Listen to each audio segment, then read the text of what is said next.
सो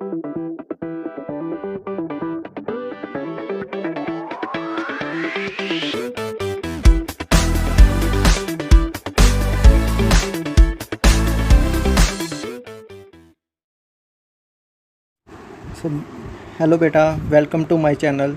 सो बेटा, आज से हम +1 की सीरीज़ स्टार्ट कर रहे हैं, जिसमें हम स्ट्रक्चर ऑफ एटम चैप्टर से स्टार्ट होंगे।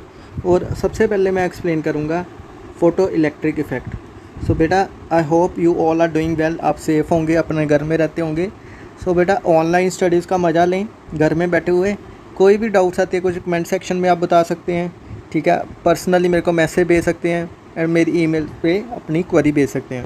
और let's start our topic from photo electric effect. बेटा, सबसे पहले हम समझते हैं फोटो इलेक्ट्रिक इफेक्ट क्या होता है। सपोज करो ये आपका सन है, जहाँ कोई बोल लो कोई सोर्स ऑफ लाइट है, ठीक है। ये कोई सोर्स ऑफ लाइट है बेटा। ये क्या है? ये कोई मेटल का सरफेस है। What is this? This is metal surface. So बेटा, इसमें क्या होता है कि जब कोई सोर्स ऑफ सन से रेडिएशन आती हैं और मेटल सरफेस पे पड़ती हैं, ठीक है। मेटल सरफेस पे पड़ने पे वो क्या करती हैं कि यहाँ से वो क्या एमिट करवाती हैं? इलेक्ट्रॉन्स। सो बेटा, याद रखना, जब भी कोई source of light metal surface के ऊपर पड़ती हैं, वहाँ पे क्या एमिट होते हैं बेटा? इलेक्ट्रॉन्स। इन इलेक्ट्रॉन्स को ही हम कहते हैं फोटो इलेक्ट्रॉन्स। इन इलेक्ट्रॉन्स को बेटा हम क्या कहते हैं? राइट, क्या कहते हैं? Photo electrons. एंड ये फिनोमिना, ये पूरा फिनोमिना जो हो रहा है, जिसमें क्या हो रहा है कि जब कोई रेडिएशन मेटल सरफेस पे पड़ती है और इलेक्ट्रॉन्स एमिट होते हैं, इस फिनोमिना को हम बोलते हैं बेटा फोटो इलेक्ट्रिक इफेक्ट। सो बेटा, डेफिनेशन क्या हो जाएगी फोटो इलेक्ट्रिक इफेक्ट की? The phenomena of emission of electrons from surface of a metal when light of suitable frequency falls on it. इसको क्या बोलते हैं? Photo electric effect. I hope आपको फोटो इलेक्ट्रिक इफेक्ट की डेफिनेशन याद होगी। अब क्वेश्चन ये आता है कि मेटल सरफेस ही फोटो इफेक्टिव जो इलेक्ट्रिक इफेक्ट है शो क्यों करते हैं। सो लेट्स अब देखते हैं कि metal surface photo electric effect show क्यों करती हैं। बेटा, नेक्स्ट क्वेश्चन ये है कि why metals show photo electric effect, कि जो मेटल्स होती हैं वो फोटो इलेक्ट्रिक इफेक्ट क्यों शो करती हैं। सो बेटा, बेसिकली हम अगर देखें कि मेटल्स फोटो इलेक्ट्रिक इफेक्ट क्यों शो करती हैं। अब देखो, ये आपका न्यूक्लियस है, ये ऑर्बिट्स हैं, ठीक है। और ये जो सर्कल्स में मैंने बनाए हैं सॉलिड सर्कल में, ये क्या है? इलेक्ट्रॉन्स हैं। ये क्या है बेटा? इलेक्ट्रॉन्स। सो बेटा, एक चीज़ याद रखना कि मेटल्स जो होती हैं, मेटल्स क्या करती हैं? मेटल्स को हम मेटल्स ही क्यों कहते हैं? क्योंकि जो मेटल्स होती हैं वो ईज़िली इलेक्ट्रॉन लूज़ कर देती हैं। मेटल्स को हम मेटल्स तभी बोलते हैं ना बेटा, जो ईज़िली इलेक्ट्रॉन लूज़ कर दे, ठीक है। अब देखो, मेटल्स के केस में क्या होता है कि जैसे ये न्यूक्लियस है और ये आउटर मोस्ट इलेक्ट्रॉन है, इनमें फोर्स ऑफ अट्रैक्शन जो बाहर वाला होता है उसमें बहुत ज़्यादा कम होती है। Force of attraction between nucleus contain proton that is positive charge and electron contain negative charge. उनमें फोर्स ऑफ अट्रैक्शन जो होती है आउटर मोस्ट इलेक्ट्रॉन और न्यूक्लियस के अंदर बहुत कम होती है, जिसकी वजह से ये क्या करते हैं? ईज़िली इलेक्ट्रॉन लूज़ कर देती हैं, ठीक है। ईज़िली इलेक्ट्रॉन लूज़ कर देंगी, ऑब्वियस है। इसका मतलब क्या होगा? जब भी यहाँ पे इनके ऊपर एनर्जी पड़ेगी, जब भी एनर्जी पड़ेगी, ये इलेक्ट्रॉन्स क्या हो जाएंगे? ये एमिट हो जाएंगे, ये इजेक्ट आउट हो जाएंगे, ये एटम में से निकल जाएंगे। सो इसी को क्या बोलते हैं हम? Photo electric effect. सो बेटा, बेसिकली मैकेनिज्म आपको समझ आया? फिर से मैं रिपीट कर देता हूँ। इन शॉर्ट, क्या होता है कि जब लाइट ऑफ सूटेबल फ्रीक्वेंसी या एनर्जी की जब एक एटम के ऊपर पड़ती है, तब क्या होते हैं? आउटर मोस्ट इलेक्ट्रॉन जो होते हैं बहुत लूजली हेल्ड होते हैं। ये आउटर मोस्ट इलेक्ट्रॉन जो आउटर ऑर्बिट है, जिसको हम वैलेंस इलेक्ट्रॉन बोलते हैं, बहुत ही लूजली हेल्ड होते हैं। क्योंकि डिस्टेंस जो होता है ना, एक न्यूक्लियस जिसमें पॉजिटिव चार्ज है और आउटर इलेक्ट्रॉन है, उनमें बहुत ज़्यादा होता है, जिसकी वजह से न्यूक्लियस ये आउटर मोस्ट इलेक्ट्रॉन को अपनी तरफ खींच के इतना ज़्यादा नहीं रख पाता, जिसकी वजह से ईजिली लूज होता है। जब भी ये एनर्जी, जब मीन्स कहो कि कोई एक लाइट आके इसके ऊपर पड़ती है, एक लाइट के पास क्या होगी? अपनी कोई एनर्जी होगी, वो एनर्जी को यूज़ करके इस इलेक्ट्रॉन को बाहर एमिट करा देती है। सो ठीक है, इस वाले इफेक्ट को ही हम बोलते हैं फोटो इलेक्ट्रिक इफेक्ट। और ये जो इलेक्ट्रॉन्स निकल रहे हैं, इसको बोलते हैं हम फोटो इलेक्ट्रॉन्स। आई होप बेटा आपको यहाँ तक समझ आ गया होगा। So now move to our next topic. अब हम बात करेंगे इम्पोर्टेंट पॉइंट्स की, कि फ़ोटो इलेक्ट्रिक इफेक्ट में कौन कौन से इंपॉर्टेंट पॉइंट है जो हमें याद रखने हैं। सो बेटा, बेसिकली पहला पॉइंट तो आपको क्लियर ही होगा। पहला पॉइंट क्या है कि कोई रेडिएशन होती है, ठीक है, कोई रेडिएशन होती है जहाँ उसको आप बोलो लाइट होती है, ठीक है, वो मेटल सरफेस के ऊपर आके पड़ती है, फिर वहाँ से क्या आते हैं, इलेक्ट्रॉन मिट करते हैं। सो सबसे बेसिक पहला पॉइंट ये याद रखना हमने। सो सेकंड पॉइंट, सो बेटा सेकंड पॉइंट हमको समझने के लिए पहले हम एक चीज़ समझते हैं कि सपोज करो ये आपका न्यूक्लियस है, ये उसके अराउंड क्या है, हमने ऑर्बिट्स बनाई है। ये सेकंड केस है, ये उसके अराउंड क्या है, ऑर्बिट्स बनाई है। ठीक है। तो बेटा आपने बेसिकली लोअर क्लास में पढ़ा होगा कि एलएमएन शेल के बारे में। सपोज करो इसके आउटर इलेक्ट्रॉन ये हैं 2 हैं, इसमें भी आउटर इलेक्ट्रॉन 2 हैं। ठीक है। और बेटा बेसिकली देखो आउटर इलेक्ट्रॉन और न्यूक्लियस में डिस्टेंस, दोनों केस में डिस्टेंस किस में ज़्यादा है बेटा, डिस्टेंस जो है सेकंड केस में डिस्टेंस जो है ज़्यादा है। बेटा जब भी मैं एरो हेड बनाऊंगा इट मीन्स इस वाली चीज़ में वो चीज़ ज़्यादा होगी। जैसे इसमें डिस्टेंस के आगे मैंने एरो हेड ऊपर को बनाया, इट मीन डिस्टेंस इस वाले केस में ज़्यादा है। अब बेटा डिस्टेंस ज़्यादा और इस जिस केस में ऑब्वियस है न्यूक्लियस पॉजिटिव चार्ज और नेगेटिव चार्ज में डिस्टेंस ज़्यादा होगा, वहाँ पे फोर्स ऑफ अट्रैक्शन भी क्या होगी, फोर्स क्या होगी, कम होगी। फोर्स ऑफ अट्रैक्शन क्या होगी, कम होगी। जब फोर्स ऑफ अट्रैक्शन कम होगी बेटा ये क्या होगा, ये इलेक्ट्रॉन जल्दी एमिट हो जाएगा बाहर। जब ये इलेक्ट्रॉन ईजिली एमिट हो सकता है इट मीन्स इस केस में हमें जो एनर्जी चाहिए इलेक्ट्रॉन एमिट करने के लिए, जो हम रेडिएशन से दे रहे हैं, लाइट की फॉर्म में एनर्जी दे रहे हैं, वो एनर्जी क्या चाहिए, फिर कम ही चाहिए ना, क्योंकि यहाँ पे जो इलेक्ट्रॉन्स है लूजली हेल्ड ज़्यादा है क्योंकि डिस्टेंस ज़्यादा है और न्यूक्लियस और आउटर इलेक्ट्रॉन में फोर्स ऑफ अट्रैक्शन कम है।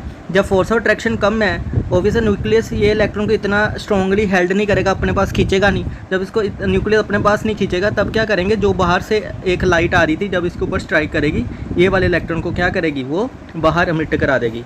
ठीक है। सो क्या इस केस में क्या है कि एनर्जी कम चाहिए as compare to second case.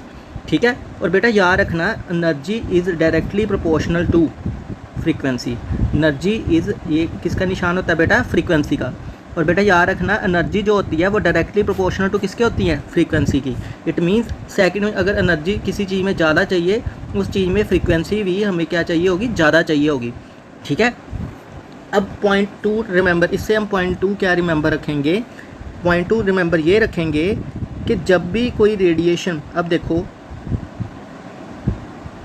ये इलेक्ट्रॉन्स है, ठीक है, इसके ऊपर रेडिएशन पड़ी। ठीक है। रेडिएशन जब पड़ती है इसके ऊपर इट मीन्स इसको एमिट बाहर करने के लिए कोई ना कोई मिनिमम एनर्जी चाहिए होगी हमें। जो रेडिएशन की जो एनर्जी है मिनिमम कुछ ना कुछ वैल्यू होगी तभी ये इलेक्ट्रॉन एमिट होंगे। ठीक है। वैसे ही कोई ना कोई मिनिमम फ्रीक्वेंसी पे लाइट आएगी तभी ये जो है इलेक्ट्रॉन बाहर एमिट होगा। ठीक है। ये जो मिनिमम फ्रीक्वेंसी होती है, जब हम इतनी कम से कम इतनी फ्रीक्वेंसी ऑफ लाइट हम यूज़ करेंगे तभी ये इलेक्ट्रॉन एमिट होगा। इस वाली फ्रीक्वेंसी को हम बोलते हैं थ्रेशोल्ड फ्रीक्वेंसी।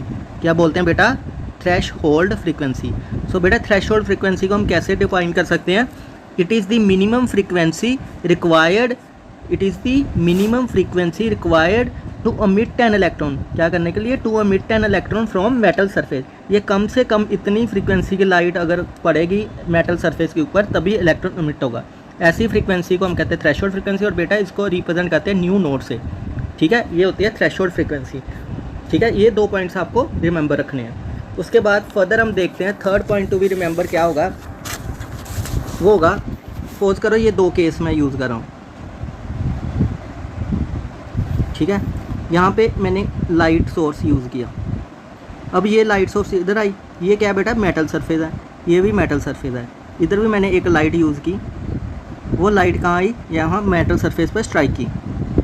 अब देखो बेटा पहला केस में क्या हो रहा है, मैंने जो ये लाइट की फ्रीक्वेंसी यूज़ की है वो लेस देन है थ्रेशोल्ड फ्रीक्वेंसी से।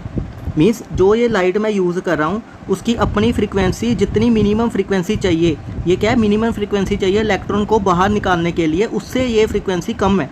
जो वाली लाइट हम यूज़ कर रहे हैं उसकी फ्रीक्वेंसी कम है। इट मीन्स ये इलेक्ट्रॉन्स को एमिट नहीं कर पाई क्योंकि इसकी वैल्यू जितनी फ्रीक्वेंसी चाहिए थी, थ्रेशोल्ड फ्रीक्वेंसी चाहिए, उससे भी कम है। ठीक है। इसकी वजह से ये क्या है, इलेक्ट्रॉन एमिट नहीं कर पाएगी। अब सेकंड केस में मैंने क्या किया, अब मैंने फ्रीक्वेंसी जो है थ्रेशोल्ड फ्रीक्वेंसी से ज़्यादा यूज़ की। ठीक है। थ्रेशोल्ड फ्रीक्वेंसी फिर से मैं डिफाइन कर देता हूँ, ये एक मिनिमम फ्रीक्वेंसी है लाइट की, ये एक मिनिमम फ्रीक्वेंसी है लाइट की जिसको यूज़ करके हम क्या है, इलेक्ट्रॉन एमिट कर सकते हैं बाहर को, जिसको यूज़ करके हम क्या कर सकते हैं, इलेक्ट्रॉन एमिट होगी। अब ये जो लाइट यूज़ कर रहे हैं इसकी फ्रीक्वेंसी जो है, इसकी फ्रीक्वेंसी न्यू है। अब ये फ्रीक्वेंसी हमने ज़्यादा यूज़ की है एज़ कम्पेयर टू थ्रेशोल्ड, जितनी मिनिमम फ्रीक्वेंसी लाइट की चाहिए उससे ज़्यादा वाली लाइट की फ्रीक्वेंसी आ रही है। अब ये क्या, जब मेटल सरफेस पड़ेगी ये क्या कर देती है, इलेक्ट्रॉन एमिट कर देती है। सो बेसिकली बेटा आपने क्या याद रखना है, जब कोई लाइट की फ्रीक्वेंसी थ्रेशोल्ड फ्रीक्वेंसी से कम होगी इट मीन्स वो इलेक्ट्रॉन इमिट नहीं करेगी, और जब किसी लाइट की फ्रीक्वेंसी थ्रेशोल्ड फ्रीक्वेंसी से ज़्यादा होगी तब वो इलेक्ट्रॉन को इमिट कर देगी। This is the third point two remember. ठीक है बेटा, सो आई होप आपको यहाँ तक समझ आ गया होगा। तो इसके बाद हम फर्दर मूव करते हैं नेक्स्ट टॉपिक्स पे। सो बेटा अब हमने यहाँ पे ग्राफ्स की डिस्कशन करनी है। सो सबसे पहले मैं एक ग्राफ ड्रॉ करता हूँ, दो ग्राफ ड्रॉ करता हूँ। सबसे पहले एक्स एक्सिस पे आप लिख लो फ्रीक्वेंसी ऑफ लाइट। ठीक है, एक्स एक्सिस पे क्या है, फ्रीक्वेंसी ऑफ लाइट एक में। दूसरे ग्राफ में यहाँ पे एक्स एक्सिस पे क्या है, इंटेंसिटी ऑफ लाइट है। ठीक है, इंटेंसिटी मीन्स बेटा आप कह सकते हो ब्राइटनेस, किसी चीज़ की कितनी ब्राइटनेस है। जैसे रेड कलर है, रेड डल रेड भी होता है, एक डार्क रेड भी होता है। सो मीन्स इसकी कितनी ब्राइटनेस है, कितनी शाइनीनेस है उसमें। और वाई एक्सिस पे हम यूज़ कर रहे हैं काइनेटिक एनर्जी ऑफ इलेक्ट्रॉन्स। बेटा जो इलेक्ट्रॉन्स बाहर आने, काइनेटिक एनर्जी क्या होती है बेटा, काइनेटिक एनर्जी होती है किसी ऑब्जेक्ट में अगर मोशन आ रहा है उस मोशन में एक एनर्जी यूज़ होती है जिसको हम बोलते हैं काइनेटिक एनर्जी। सो बेसिकली बेटा हम कह सकते हैं काइनेटिक एनर्जी वो वाली एनर्जी है जो किसी मूव करने वाले ऑब्जेक्ट में प्रेजेंट होती है, ड्यू टू इट्स मोशन उसमें प्रेजेंट होती है। अब देखो बेटा जब इलेक्ट्रॉन बाहर निकले होंगे ऑब्वियस है वो किसी ना किसी वेलोसिटी या किसी ना किसी स्पीड से मूव करते होंगे, इट मीन्स उनमें क्या है, काइनेटिक एनर्जी प्रेजेंट है। सो इसीलिए अब क्या देखेंगे, kinetic energy of electron versus frequency of light का ग्राफ। एक हम ग्राफ देखेंगे kinetic energy versus intensity of brightness, intensity of brightness के वर्सेस ग्राफ। सो बेटा आपने क्या देखा, जब काइनेटिक एनर्जी और हमने इसका ग्राफ बनाया फ्रीक्वेंसी का, आपने देखा ये ग्राफ ऐसे आया। जब काइनेटिक एनर्जी और इंटेंसिटी का ग्राफ देखा आपने देखा कि स्ट्रेट लाइन ऐसे आ रही है parallel to the X axis. अब इससे क्या पता लग रहा है बेटा, इससे ये पता चल रहा है कि मान लो कि फ्रीक्वेंसी की वैल्यू अगर ये है तब काइनेटिक एनर्जी की वैल्यू इतनी आ रही थी, ये काइनेटिक एनर्जी की वैल्यू आ रही है, ये फ्रीक्वेंसी की वैल्यू। अब मान लो फ्रीक्वेंसी की वैल्यू हम और इंक्रीज़ कर देते हैं एंड इसकी कॉरस्पॉन्डिंग काइनेटिक एनर्जी सॉरी बेटा, इसके कॉरस्पॉन्डिंग काइनेटिक एनर्जी की हम जब वैल्यू देखते हैं तब क्या होता है, काइनेटिक एनर्जी की जो वैल्यू आ रही है थोड़ी सी ज़्यादा आ रही है एज़ कम्पेयर टू सॉरी बेटा, as compare to its previous value. Means ये जो फ्रीक्वेंसी की वैल्यू कम थी तब काइनेटिक एनर्जी की वैल्यू कम थी, जब फ्रीक्वेंसी की वैल्यू इंक्रीज़ की तब काइनेटिक एनर्जी की वैल्यू भी इंक्रीज़ होगी। It means kinetic energy is directly proportional to frequency. यही पता चल रहा है, जैसे फ्रीक्वेंसी इंक्रीज़ हुई काइनेटिक एनर्जी भी इंक्रीज़ होगी। दूसरा ग्राफ है काइनेटिक एनर्जी वर्सेस इंटेंसिटी और ब्राइटनेस के रिलेटेड। अब इसमें क्या देखा हमने, एक कांस्टेंट वैल्यू आ रही है। मींस अगर फ्रीक्वेंसी की वैल्यू मैं ये पॉइंट लेता हूँ, इसके कॉरस्पॉन्डिंग अगर मैं काइनेटिक एनर्जी देखता हूँ यही वैल्यू आ रही है, सेम वैल्यू आ रही है। अगर ये फ्रीक्वेंसी की वैल्यू करता हूँ इसके कॉरस्पॉन्डिंग काइनेटिक, तब भी देखा सेम वैल्यू आ रही है। इट मीन जो काइनेटिक एनर्जी है वो इंटेंसिटी पे डिपेंड ही नहीं करती। ठीक है, यहाँ पे आप बोल सकते हो kinetic energy directly proportional frequency, means frequency increase होगी काइनेटिक एनर्जी इंक्रीज होगी। इस केस में आप कह सकते हो काइनेटिक एनर्जी जो है इंटेंसिटी पे डिपेंड ही नहीं करती, मींस काइनेटिक एनर्जी इंटेंसिटी के बराबर नहीं आती, इंडिपेंडेंट है उससे। इंटेंसिटी और काइनेटिक एनर्जी का कोई लेना देना नहीं है। इसके बाद बेटा अब हम दो ग्राफ और एक्सप्लेन करूँगा मैं दो ग्राफ को। मान लो फिर से इस साइड पे इंटेंसिटी आ गई एक्स एक्सिस पे और दूसरी साइड यहाँ पे क्या है, फ्रीक्वेंसी है। अब इस केस में यहाँ पे हम लिख रहे हैं नंबर ऑफ इलेक्ट्रॉन्स इजेक्टेड पर सेकंड। एक सेकंड में कितने इलेक्ट्रॉन इमिट हो रहे हैं उसका ग्राफ बनाना है। यहाँ पे भी क्या है, नंबर ऑफ इलेक्ट्रॉन इजेक्टेड पर सेकंड और वर्सेस फ्रीक्वेंसी। अब दोनों केस में ग्राफ देखें। इस केस में क्या होता है बेटा, इस केस में जो ग्राफ आता है, जब ग्राफ आता है हम क्या देखते हैं, पहला जो आता है डायरेक्टली प्रोपोर्शनल आता है। मींस अगर मान लो इंटेंसिटी की वैल्यू इतनी है, इसके कॉरस्पॉन्डिंग अगर हम नंबर ऑफ इलेक्ट्रॉन इजेक्टेड देखेंगे इतनी वैल्यू आती है। जब इंटेंसिटी की वैल्यू इंक्रीज़ करते हैं इसके कॉरस्पॉन्डिंग अगर ग्राफ हम वाई एक्सिस पे नंबर ऑफ इलेक्ट्रॉन इजेक्टेड पर सेकंड की वैल्यू देखें वो क्या आती है, इतनी आती है। इट मीन्स जैसे इंटेंसिटी की वैल्यू हमने इंक्रीज़ की वैसे वैसे ही नंबर ऑफ इलेक्ट्रॉन इजेक्टेड पर सेकंड क्या हो रहे हैं, इंक्रीज़ हो रहे हैं। मीन्स इसमें भी डायरेक्टली प्रोपोर्शनल का वो आ रहा है, रिलेशन आ रहा है। मीन्स नंबर ऑफ इलेक्ट्रॉन्स कितने इजेक्ट हो रहे हैं और इंटेंसिटी कितनी बढ़ रही है, ये डायरेक्ट रिलेशन। इंटेंसिटी बढ़ेगी तो नंबर ऑफ इलेक्ट्रॉन इजेक्टेड पर सेकंड भी बढ़ेंगे। अब देखो फ्रीक्वेंसी के साथ देखते हैं, इसमें स्ट्रेट लाइन आती है। अब देखो इससे क्या पता चल रहा है, स्ट्रेट लाइन से अगर मान लो फ्रीक्वेंसी वैल्यू आपकी इतनी है, इसके कॉरस्पॉन्डिंग जब हमने नंबर ऑफ इलेक्ट्रॉन इजेक्टेड देखे वो इतने आए। अब फ्रीक्वेंसी की वैल्यू मैंने फर्दर इंक्रीज़ की, इसके कॉरस्पॉन्डिंग जब मैंने नंबर ऑफ इलेक्ट्रॉन की वैल्यू देखी तब उसकी वैल्यू भी क्या आ गई, प्रीवियस जो फ्रीक्वेंसी पे उतनी आ गई। इट मीन्स इससे ये पता चल रहा है कि जो नंबर ऑफ़ इलेक्ट्रॉन्स जो बाहर आ रहे हैं वो फ्रीक्वेंसी पे डिपेंड नहीं करते, मीन्स इंडिपेंडेंट है। नंबर ऑफ इलेक्ट्रॉन इजेक्टेड पर सेकंड जो होते हैं इंडिपेंडेंट है फ्रीक्वेंसी पे। सो मैं अगर सम अप करूँ, जो काइनेटिक एनर्जी होती है ऑफ इजेक्टेड इलेक्ट्रॉन की, काइनेटिक एनर्जी होती है इजेक्टेड इलेक्ट्रॉन की, वो किस पे डिपेंड करती है, डायरेक्टली प्रोपोर्शनल टू फ्रीक्वेंसी। और किस पे डिपेंड नहीं करती, वो है इंटेंसिटी पे डिपेंड नहीं करती। Intensity means brightness. और नेक्स्ट हमने चीज़ पढ़ी थी नंबर ऑफ इलेक्ट्रॉन्स इजेक्टेड पर second, number of electron ejected पर सेकंड, ये भी इंटेंसिटी पे डायरेक्टली प्रोपोर्शनली डिपेंड करते हैं। और किस चीज़ पे डिपेंड नहीं करते, फ्रीक्वेंसी पे। सो बेटा ये वाले पॉइंट आपको याद रखने हैं। ग्राफिकली भी हमने ये प्रूव किया, ग्राफिकली भी आपको इस चीज़ को याद रखना है। सो ये था बेटा आपका फोटो इलेक्ट्रिक इफेक्ट। अब फोटो इलेक्ट्रिक इफेक्ट, और बेटा इसके बाद हम फोटो इलेक्ट्रिक इफेक्ट को एक्सप्लेन करेंगे on the basis of quantum theory. बेटा quantum theory is very important part, जिसको क्वांटम थ्योरी को हम डिटेल में तो नहीं पढ़ेंगे बेटा, पर ये कोई भी अपना करियर जो केमिस्ट्री में या बीएससी मेडिकल करना चाहता है, या कोई भी related to chemistry and physics करना चाहता है, बीएससी फिजिक्स में करना चाहता है, नॉन मेडिकल में करना चाहता है, उसमें वो क्वांटम मैकेनिक्स एक सब्जेक्ट पढ़ना पड़ता है बेटा, उसमें क्वांटम थ्योरी की बात आती है। सो अभी तो माइन्यूट लेवल पे हम बात करेंगे, विद टाइम जैसे हायर क्लासेस में आप जाओगे तब आपको उसको बहुत ही डिटेल में जाना पड़ता है। सो बेटा अब हम नेक्स्ट टॉपिक पढ़ेंगे इफेक्ट ऑफ या explanation of photo electric effect using quantum theory.